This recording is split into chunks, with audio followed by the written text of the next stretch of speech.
Jesus sa mga demonyo, no, na nasa dalawang lalaki na nasa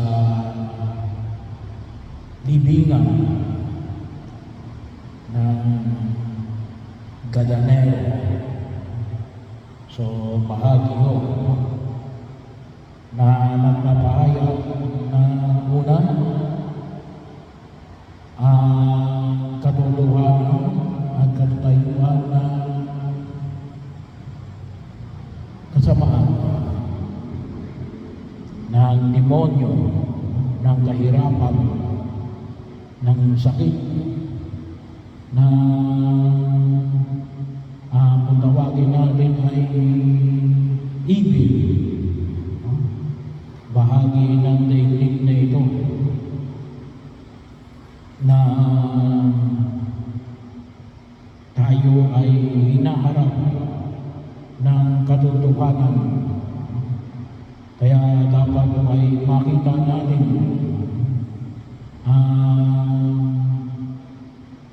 mga, kung tawagin po natin yung mga elemento ng kasamaan. At sa Ebanghelyo ay may ilang mga ipinahayag, karahasan, sakit, karamdaman, yung hindi nagiging maayos ng pagkilos ng tao, division, kasi hindi sila makadaan kasi naroon ng dalawang lalaki. At yun po naman makita natin ang talagang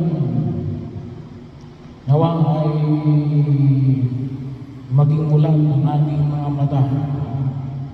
Sabi nga, to spot, una saan baga ang mga pagkilos ng kampon ng kasamaan. Pangalawa ay ang kapangyarihan ni Jesus. Ito yung bahagi mo na binigyan natin ng pansin kahapon. Yung kanyang kapangyarihan na alin, nahigit sa kapangyarihan ng tao, nahigit sa kapangyarihan ng kalikasan. May kapangyarihan sa Jesus na alisin ang anumang uri ng kasamaan at kapahamakan ng daigdig na ito. Bahagi yan, kaya ngayon ang kanyang dulot, kaligtasan, kaayusan, at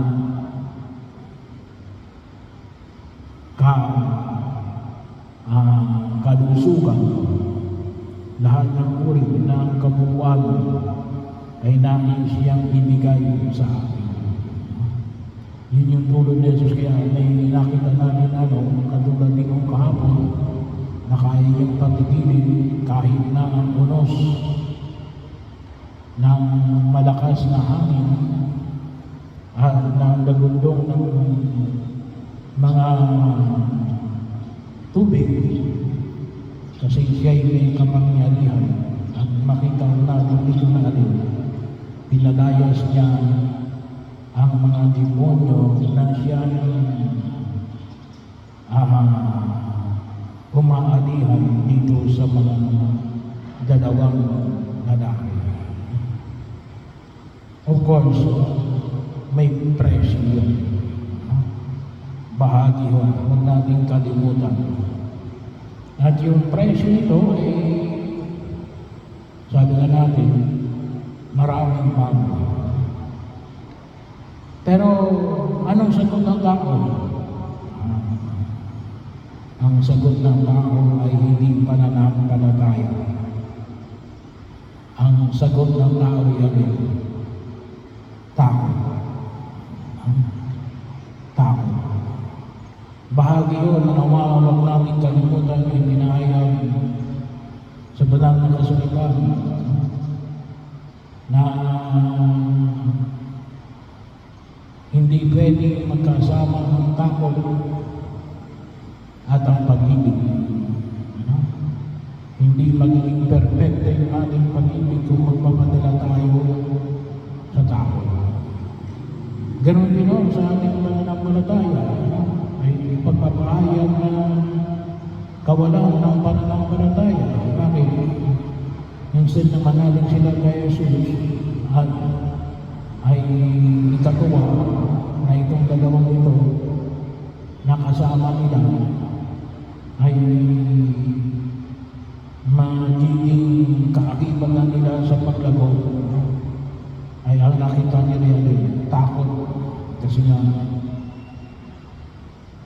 namatay yung mga baboy. Bahagi yun. Pero yun ang huwag natin kalimutan. Kaya kailangan natin itanong ang ating sarili. No? Kalimitan yung kinakatakot natin yung alin. Yung paggawa ng mabuti. Kung minsan hindi tayo natatakot na gumawa ng masama. Kung minsan nga, mas mayabang pa yung mga gumagawa ng masama. Kaya sa gumagawa ng mabuti. At kung talagang mabuti ang ating ginagawa, dapat ialin. Nawa ay bigyan natin ng lakas para bigyan natin ng pagkasakatuparan. Sapagkat nandiyan si Jesus. Huwag tayong magpadala sa tao. Bagaman ay pinapamuka sa atin ng ating ipamahero ngayon natin, may mga taong nagpadala sa tao. At sana hindi tayo kasama doon.